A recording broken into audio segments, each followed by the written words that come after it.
నమస్తే, నేను Roja. Welcome to Raj news. ఈరోజు స్టూడియోలో senior journalist, motivational speaker Priya Chaudhary గారు ఉన్నారు. నమస్తే ప్రియా గారు. నమస్తే అమ్మా. ప్రియా గారు, ఈరోజు అసలు నిన్న జరిగినటువంటి సంఘటన తలుచుకొని దాని మీద మాట్లాడాలంటే కూడా చాలా నాకు ఇబ్బందికర పరిస్థితి ఉంది. ఎందుకంటే దేవుని దర్శనం కోసం వెళ్ళి ఆ క్యూ లైన్లలో టోకెన్ల కోసం వెయిట్ చేస్తూ జరిగినటువంటి తోపులాట్లో 6 ప్రాణాలు విడిచారనంటే ఎక్కడ లోపం? వ్యవస్థలో లోపమా, లేకపోతే మన ఆలోచనలో మార్పు రావాలా? ఏం జరుగుతుందంటారు? కర్ణుడి చావుకి 1,00,000 కారణాలు. అవునా? భూదేవి శాపమా, లేకపోతే దుర్యోధనుడితోటి ఫ్రెండ్షిప్పా, లేకపోతే కుంతీదేవి కడుపున పుట్టడమా? చాలా ఉన్నాయి. ఏదని చెప్తాం మనం? అలాగే ఇంద్రుడు కవచకుండలాలు అడిగి తీసుకెళ్ళిపోవడం వలన అనంటే అన్నీ కలిపితే కర్ణుడి చావు. అర్థమైందమ్మా? అలాగే ఇక్కడ సిచ్యుయేషన్స్ కూడా మనము 1 by 1 విశ్లేషించుకోవాల్సినటువంటి అవసరం ఉంది. పాయింట్ నెంబర్ 1, ఉత్తర ద్వార దర్శనం చాలా పవిత్రమైంది. మీకు ఇంకో విషయం తెలుసా? అసలు ఆ ఉత్తర ద్వార దర్శనానికి నేను ఇన్ని సంవత్సరాల్లో నేను ఎప్పుడు వెళ్ళలేదు. ఎందుకో ఈ సంవత్సరం వెళ్ళాలనిపించింది. వెళ్ళాలనిపించి అక్కడున్న క్రౌడ్ నేను నాకు న్యూస్లో చూసిన తర్వాత, బాబా ఇంత క్రౌడ్ ఉంది, ఇప్పుడు నేను తలుచుకుంటే విఐపి దర్శనం వెళ్ళొచ్చు, ఇంత క్రౌడ్ ఉంది, నేను ఇబ్బంది పడద్దు, జనాన్ని ఇబ్బంది పెట్టద్దు. ఇప్పుడు నాకు విఐపి దర్శనం కావాలన్నా నేను ఆఫీసర్ని ఇబ్బంది పెట్టాల్సిందే, లేదా మినిస్టర్ని, లేకపోతే ఎవరో ఒకళ్ళ రికమెండేషన్కి వాళ్ళని ఇబ్బంది పెట్టాలి. ఎందుకంటే వాళ్ళకుండే ప్రెషర్ వాళ్ళకు ఉంటుంది. అరే ఇంత ఉంది, భగవంతుడు ఎప్పుడైనా భగవంతుడే కదా, మన ఊళ్ళో ఉన్నటువంటి ఉత్తర ద్వారం నుంచి దర్శనం చేసుకుందాం, స్వామి దగ్గరగా కనిపిస్తాడు, అద్భుతంగా కనిపిస్తాడు అనుకొని నేను ఎందుకో మిస్ చేశాను దాన్ని. ఎందుకంటే కేవలం క్రౌడ్ ఉందనే, ఆ క్రౌడ్కి నాకు సంబంధం లేదు. నేను క్రౌడ్తో సంబంధం లేకుండా నేను లోపలికి వెళ్ళగలిగిన అక్కడున్న సిచ్యుయేషన్స్ చూసి, అరే ఇంత క్రౌడ్లో మనం కూడా ఒకళ్ళని యాడ్ అవ్వడం ఎందుకు, ఇంతమందికి ఇబ్బంది కలిగించడం ఎందుకు? మన దేవుడు ఉన్నాడు ఇక్కడ, మా గుట్ట మీద బ్రహ్మాండంగా ఉంటాడు, మా శ్రీనగర్ కాలనీలో స్వామి అద్భుతంగా ఉంటాడు. సౌందర్యాన్ని ఇక్కడ నుంచి చూసుకోవచ్చు, తర్వాత మళ్ళీ వెళ్ళాలి అనుకున్నాం కాబట్టి మళ్ళీ వెళ్దాం అనుకున్నాను, ఆగిపోయాను. మరి ఈ జనము ఇన్ని వేల మంది వెళ్ళిపోయి దాదాపు 1,00,000 మందికి వాళ్ళు టార్గెట్ పెట్టుకున్నారు, టోకెన్ టికెట్లు ఇవ్వాలి అని చెప్పేసి.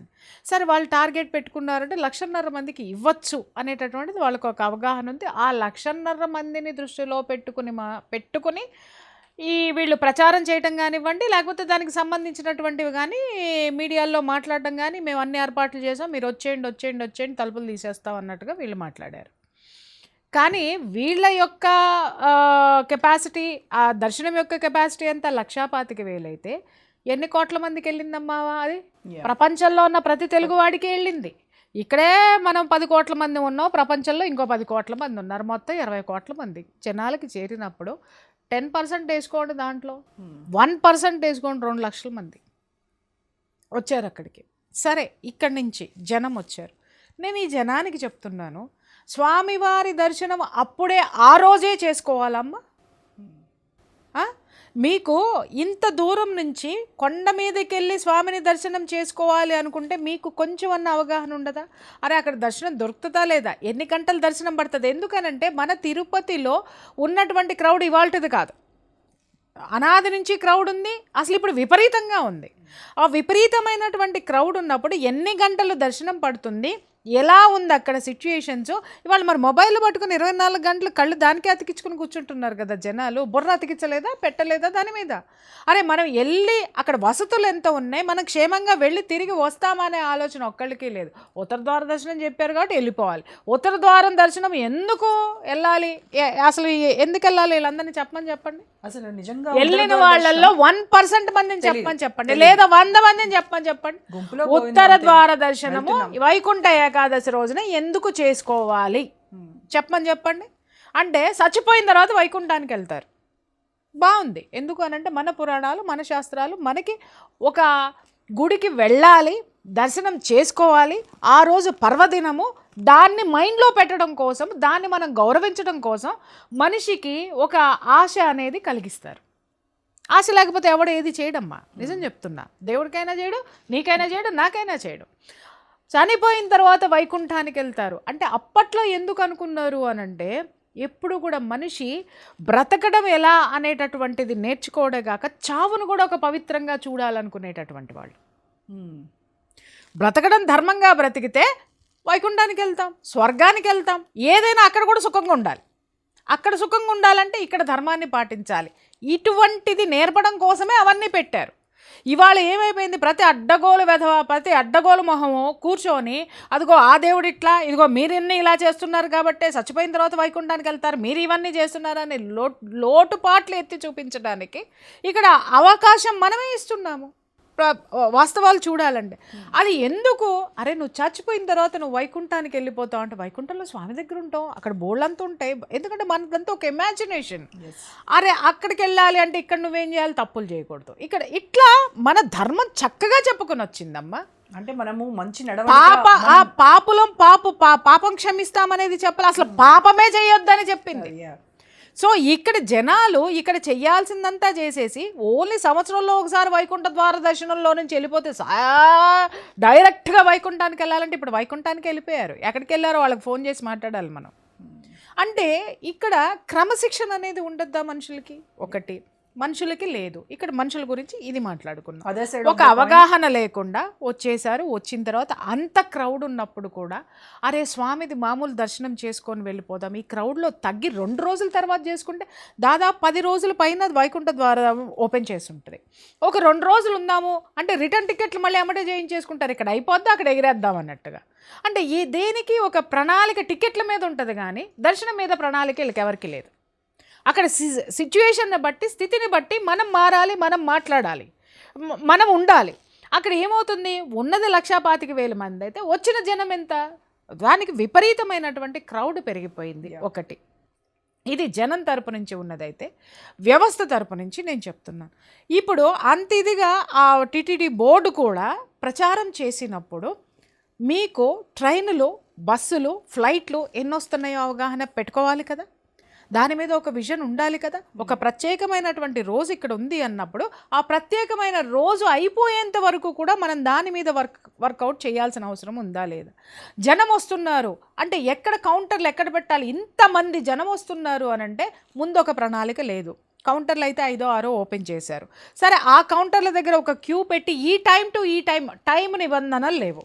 ఈ టైం నుంచి ఈ టైం వరకే టికెట్లు ఇస్తారు అంటే ఖచ్చితంగా నేను చెప్తున్నాను కదా, అక్కడికి వచ్చిన వాళ్ళందరూ అరే ఈ టైం నుంచి ఈ టైం వరకు అనేది ఆ టైం వరకే ఉండేవాళ్ళు. క్యూ సిస్టమ్ ఉండేది. ఆ టైంకి అక్కడికి వచ్చేవాళ్ళు. ఒకటి టైం డిక్లేర్ చేయలేదు. టైం చెప్పిన టైం కంటే ముందుగానే వీళ్ళు లేదమ్మా, అసలు ఎప్పుడు ఇస్తారనేది అక్కడ అవగాహన లేదు. పొద్దున్నే ఇస్తారు అని చెప్పారు. ఇస్తారు, ఆ టైం ఎప్పుడు లేదు.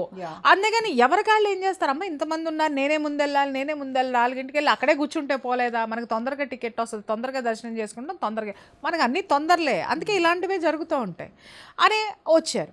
ఊహించనటువంటి జనం వచ్చినప్పుడు ఒక అనౌన్స్మెంట్, ఒక ఫోనుల్లో ఒక మెసేజ్, ఒక ఇది ఇవ్వాల్సిన అవసరం ఉందా? కనీసం అక్కడ ఉన్నటువంటి ప్రచార వ్యవస్థ ఒకటి ఉంటుంది కదా, ఎస్వీబీసీ ఛానల్ ఉంది, ఆ ఛానల్ ద్వారా వాళ్ళు అనౌన్స్ చేసి ఉండాల్సింది, ప్రెస్ మీట్ పెట్టాల్సింది. ఇంతమంది జనం వచ్చారు, పలానా చోట ఇదిగో మేము ఇది చేస్తున్నామని ఈవో కూర్చొని చెప్పాల్సినటువంటి అవసరం ఈవోకు ఉంది కదా. అక్కడ కనీసము ఎడ్యుకేట్ చేయాల్సినటువంటి అవసరం ఉంది కదా. తొక్కిసలాట జరిగేటటువంటి ప్రమాదం ఉందని పోలీసుల్ని పిలిచి అరే ఇంకొకటి ఇంటెలిజెన్స్ డిపార్ట్మెంట్ ఏం చేస్తుందమ్మా, వ్యవస్థలు ఏం చేస్తున్నాయని నేను అడుగుతున్నాను. ఇక్కడ మనం ఎవరిని అనుకుంటానికి లేదు కాదు, అందరూ కలిసి పడుకొని నిద్రపోయారు. ఇక్కడ ఇంటెలిజెన్స్ వ్యవస్థ ఏం చేస్తుంది, వాళ్ళు ఇంతమంది వచ్చినప్పుడు సార్ పైన అంతే ఉంది, ఇక్కడ ఇంతమంది వస్తున్నారు, దీనికి ఏం చేయాలనేటటువంటి ఇన్ఫర్మేషన్ డిపార్ట్మెంట్లో లేదా? ఒకవేళ డిపార్ట్మెంట్లో ఉన్నా కూడా చూద్దాంలే, తోసేద్దాంలే, బంధువుల దొడ్లో అదేంటి పశువుల్ని తోసినట్టు తోసేద్దాంలే అని చెప్పేసి వ్యవస్థలో నిర్లక్ష్యంగా ఉన్నారా? ఒకటి. తర్వాత ఇక్కడికి వచ్చి చూస్తే అసలు నిజంగా అమ్మ కళ్ళల్లో నీళ్ళు వచ్చినాయి నాకైతే. ఒక ప్లే గ్రౌండ్లో, ఒక పార్క్లోకి తరిమేసేసి పోలీసులు దానికి లాక్ చేసేసి పెట్టేశారు. అలాగే బార్గేట్స్లో ఉన్నటువంటి వాళ్ళు ఎవరైతే లోపల ఉన్నారో వాళ్ళని కూడా ఒక్కొక్క కౌంటర్లో ఒక్కొక్క చోట పెట్టి తాళం వేయడం ఏంటమ్మా? వాళ్ళు నేచర్ కాల్స్కి ఎక్కడికి వెళ్ళాలి, వాళ్ళకి ఏదో ఆకలిస్తే ఎక్కడికి వెళ్ళాలి, దాహం వస్తే ఏం చేయాలి? సరే మీరు దాంట్లో పెట్టారు, ఉన్న వాళ్ళకి ఏమన్నా వసతులు కల్పించారా? తింటమో తాగడమో ఏదో ఒకటి ఏమన్నా ఇచ్చారా? లేదు.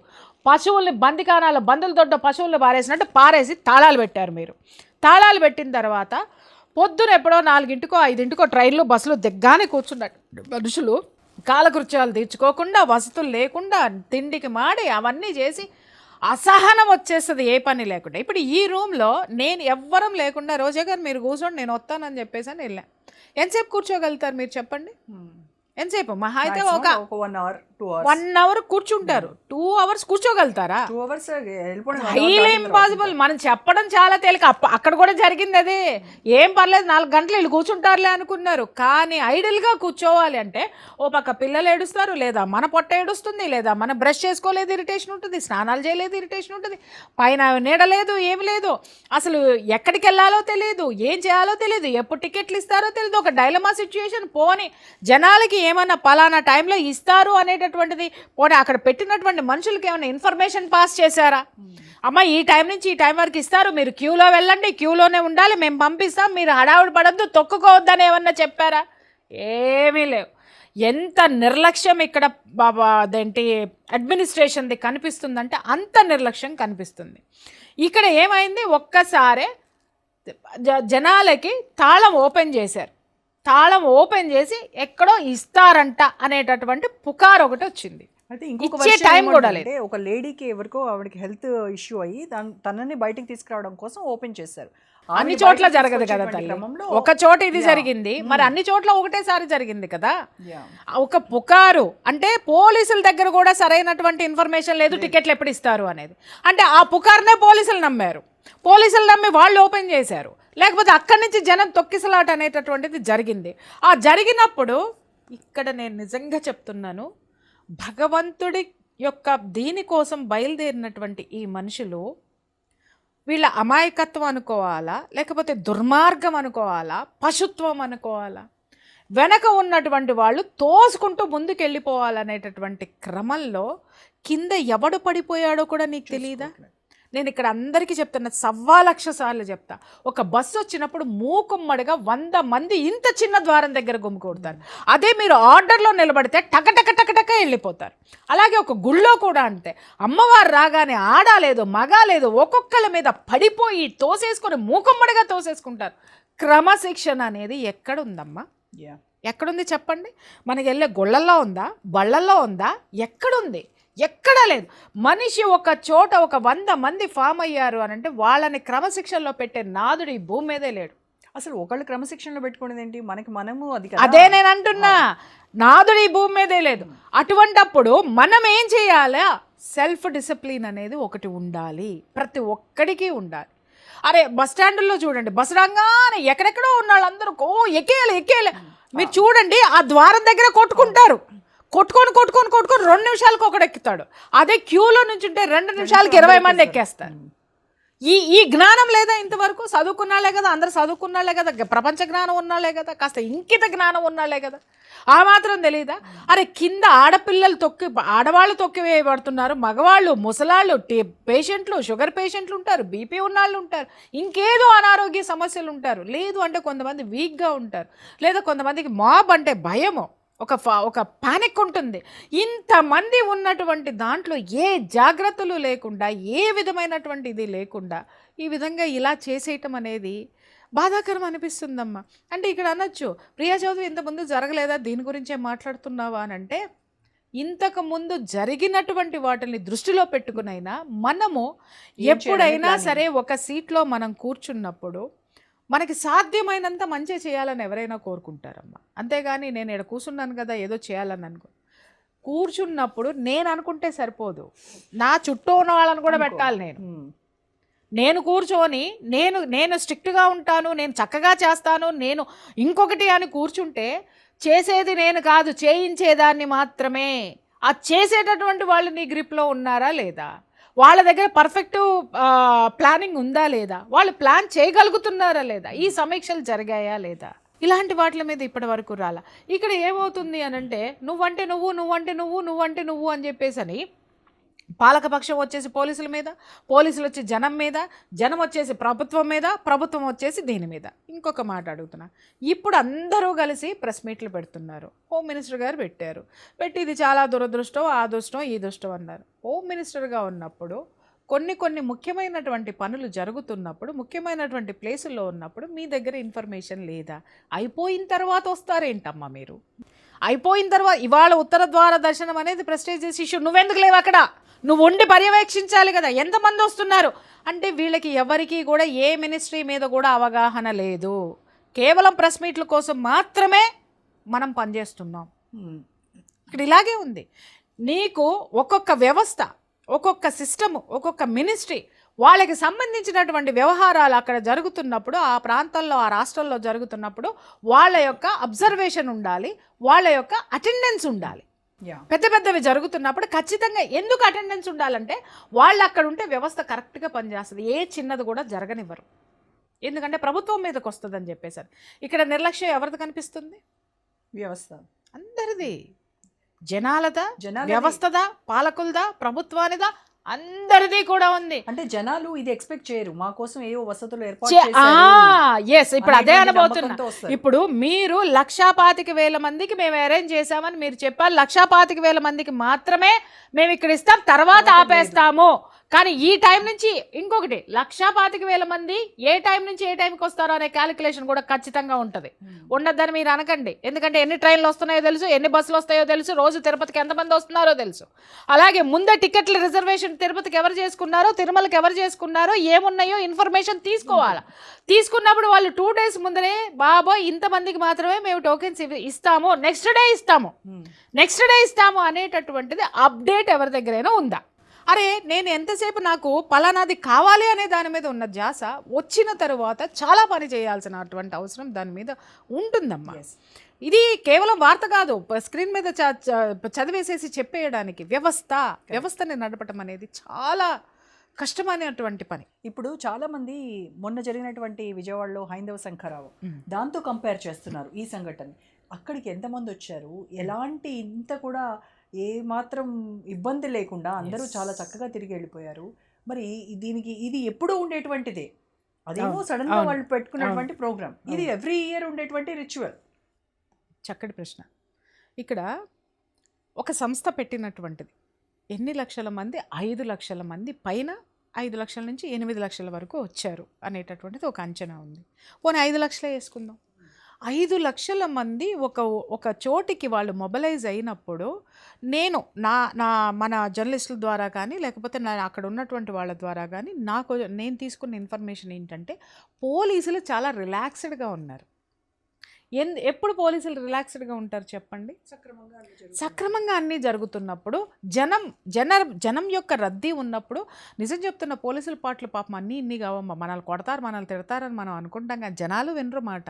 ఇంకొకటి, వాళ్ళకి ఎప్పుడు టిఫిన్లు వస్తాయో తెలియదు, వాళ్ళకి నేచర్ కాల్స్ పోవడానికి ఉండదు, లేకపోతే వాళ్ళకి ఒక విధమైనటువంటి స్ట్రెస్ ఎక్కువైపోతూ ఉంటుంది. ఎక్కడో ఏదో జరిగితే వాళ్ళ వాకీ టాకీల్లో వచ్చేసి ఇన్ఫర్మేషన్ వచ్చేస్తుంది, ఎక్కడో జరిగిన దానికి ఇక్కడ వీళ్ళు స్ట్రెస్ ఫేస్ చేస్తూ ఉంటారు. ఇన్ని ఉంటాయి మనకి వాళ్ళకి. అక్కడ ఏమైంది అంటే శంఖారావానికి వచ్చినటువంటి ఒక సంస్థ ఎంత చక్కటి ప్రణాళికతో వచ్చిందమ్మా. వాళ్ళే వాలంటీర్స్ ఉన్నారు. అన్న ప్రసాదాలు ఎక్కడ కొట్లాట జరగల. ఒక అన్న వితరణ దగ్గర కానివ్వండి, లేకపోతే టిఫిన్లు పలహారాలు ఇచ్చే దగ్గర కానివ్వండి, టీలు ఇచ్చే దగ్గర కానివ్వండి, ఎంత అయినా సరే ఎక్కడైనా సరే చైర్ దగ్గరికి తీసుకెళ్ళి మరీ ఇచ్చారు. ఒక యాక్సిడెంట్ కానీ, ఒక తొక్కిసలాట కానీ, మాకు ఈ పలానాది అందలేదని కానీ ఎక్కడ మనం జనం నుంచి ఒక్క కంప్లైంట్ మనం వినలే, ఒక్క తిరస్కృతి మనం వినలేదు. అక్కడ జనమే, ఆ సంస్థ వచ్చేటటువంటి జనాలకి ఏం సదుపాయాలు అనే దాని మీద ఒక దృష్టి పెట్టింది. పర్ఫెక్ట్ ప్లానింగ్ ఉంది. ఏది? ట్రాఫిక్ దగ్గర నుంచి ట్రాఫిక్ని కంట్రోల్ చేయడానికి కూడా అక్కడ సైన్యం ఉంది. అలాగే భోజనాలు ఏర్పాటు చేయడానికి ఒక సైన్యం ఉంది. ఏదైనా వస్తే మెడికల్ ట్రీట్మెంట్ ఇవ్వడానికి ఒక సైన్యం ఉంది. ఒక సంస్థ తీసుకున్నప్పుడు ప్రభుత్వం తీసుకోలేదా? అవగాహన లేదా? ఇక్కడ విమర్శిస్తున్నావా అనంటే విమర్శించటం లేదమ్మా, విశ్లేషిస్తున్నాను నేను. దయచేసి ఇలాంటివి తిరుపతి మీదలో ఇలాంటి తొక్కిసలాట మనం ఇంతవరకు చూడలే. ఫస్ట్ టైం బాధ వేస్తుంది. అరే ఇప్పుడే మనం చాలా సెన్సిటివ్గా ఉన్నాము. ఎందుకంటే మన హిందుత్వం మీద జరిగేటటువంటి దాడులు కానీ, విమర్శలు కానీ తిప్పికొట్టడానికి మాలాంటి వాళ్ళం కూడా గొంతెత్తి, అరే హిందూ ధర్మాన్ని కాపాడుకుందామని రోడ్ల మీదకి వచ్చి మైకుల ముందు నించోని భయంకరమైనటువంటి సిచ్యుయేషన్స్ని, బెదిరింపుల్ని ఫేస్ చేస్తూ అరే ప్రాణాలు పణంగా పెట్టి ఈ ఈ సాంప్రదాయాన్ని, హిందూ ధర్మాన్ని, ఈ హిందూ మతాన్ని, హైందవ మతాన్ని కాపాడుకోవాలని మాలాంటి వాళ్ళం కూడా వస్తే వ్యవస్థలో కూర్చొని మీరేం చేస్తున్నారు? మీరు ఫెయిల్ అవ్వబట్టే కదా మేము వచ్చాం. సరే, మీ వ్యవస్థను మీకే వదిలేసాం. మీరు ఫెయిల్ అయ్యారు, మా పాటలేవో మేము పడుతున్నాం, మేము చేసేదేదో మేము చేస్తున్నాం. మీకు అప్పచెప్పి మీ చేతిలో ఉన్న వాటిని కూడా మీరు ఇలా చేస్తే అవి కూడా మేమే చేతుల్లోకి తీసుకోవాలా రేపొద్దున? వాటి మీద కూడా మేము శంకారావం పూరించాల్సి వస్తుందమ్మా. ఎస్. ఎందుకంటే ఇప్పుడు సనాతన బోర్డు కావాలి అని గట్టిగా ఎందుకు కూర్చున్నాము అంటే, సనాతన బోర్డు అనేటటువంటిది ఉంటే ఇలాంటి వాటి మీద మానిటరింగ్ ఉంటుంది, ఖచ్చితంగా ఉంటుంది. ఎందుకంటే ఆ బోర్డుకి కొన్ని ఇవి ఉంటాయి, అధికారాలు ఉంటాయి. ఆ అధికారాలతోటి జనం యొక్క క్షేమము, సంక్షేమము చూసేటటువంటి అవకాశం ఉంటుంది. దేవాలయాలు కాపాడబడతాయి. భక్తులకి ఏం చెప్పాలో చెప్తారు. ఇన్ఫర్మేషన్ ఇవ్వాలంటే భక్తులే స్వచ్ఛందంగా వచ్చి ఇస్తారు ఇలాంటి చోట్ల ఉన్నప్పుడు. ఇప్పుడు టీటీడీ బోర్డు కానీ ఇలాంటి వాటిల్లో పార్టీలకు అంటే పాలిటిక్స్కు సంబంధించినటువంటి వ్యక్తులు ఉండకూడదు. అది ఇప్పుడు ఎలా తయారయ్యాయి అంటే ఏదో రాజకీయ పునరావాస కేంద్రాల్లాగా తయారయ్యాయి అనేటువంటి విమర్శ ఉంది. అంటే ఏదో ఎమ్మెల్యే టికెట్ ఇవ్వకపోతేనో, లేకపోతే ఇంకొకటి ఎక్కడో క్యాబినెట్ మినిస్ట్రీ ఇవ్వకపోతేనో వాళ్ళందరినీ తీసుకొచ్చేసి ఇక్కడ సర్దుబాటు, వాళ్ళ ఏమీ మళ్ళీ వాళ్ళ నోళ్ళు లేవకుండా ఇదిగో నీకు ఇది ఇచ్చాము, తాయిలాలు ఇవ్వడం లాగా చూస్తున్నారు అనేటువంటి ఒక పెద్ద ప్రధాన విమర్శ అది. మన దౌర్భాగ్యం. ఇప్పుడు ఎవరు ఏ సీట్లో కూర్చోవాలి అనేటటువంటిది నిర్ణయించాల్సింది ఎవడమ్మా ప్రజాస్వామ్యంలో?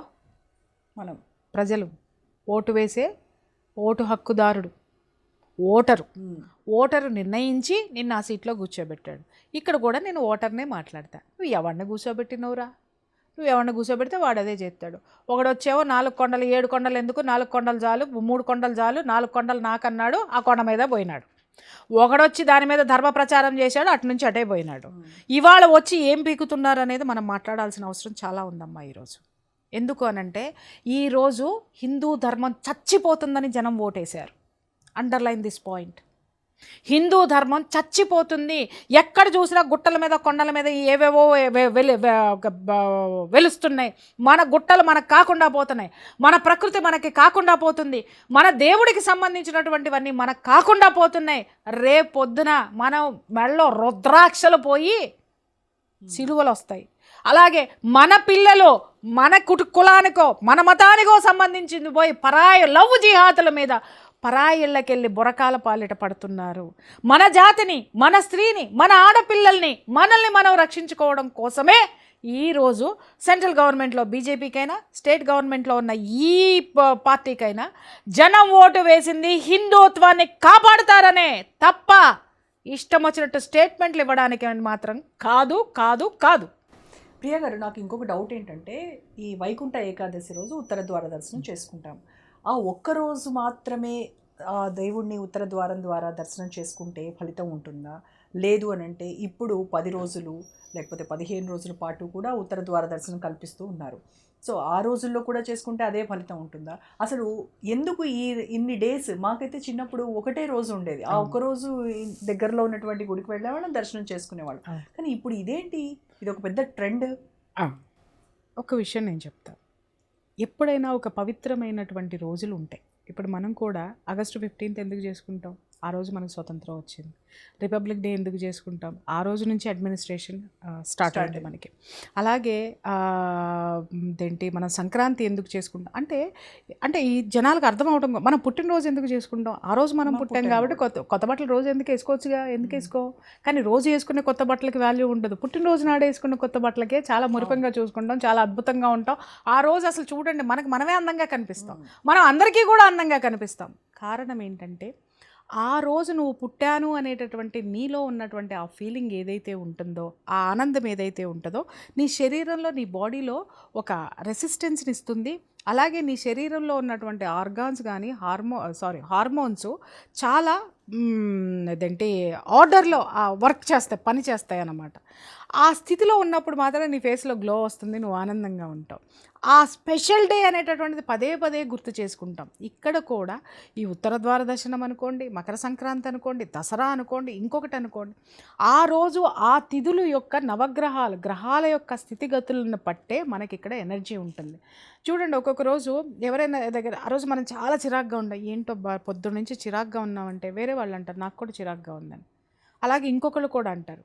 ఒక 10 మంది అలాగే చెప్తారు. ఒక్కొక్కసారి మీరు గమనించండి. స్థితి ఏంటి అని అంటే ఎందుకే నాకు అలాగే ఉంది, నాకు అలాగే ఉంది అంటే మనం ఏమనుకుంటామంటే ఏంటో అందరికీ ఒకేలాగా వచ్చి ఆ రోజు ఉన్నటువంటి గ్రహస్థితులు, ఆ వాతావరణం, ఆ ఎనర్జీస్, అలాగే ఒక్కొక్క రోజు అందరం సంతోషంగా ఉంటాం, చాలా బాగుంటాం, అందరికీ లక్కీగా అన్నీ కలిసి వచ్చేస్తాయి, అందరు పనులు అయిపోయి నా పని అయిపోయింది, నీ పని అయిపోయింది, అరే ఏంటి భలే ఎప్పటి నుంచో ఎదురు చూస్తున్నావు, లక్కీగా ఈరోజు గడిచిపోయింది, ఈరోజు చాలా లక్కీ డే అనుకుంటాం. అది కూడా ఆ స్థితి కూడా ఆ గ్రహాల యొక్క స్థితిని బట్టే మనకి ఆ రోజు జరగడం అనేది జరుగుతుంది.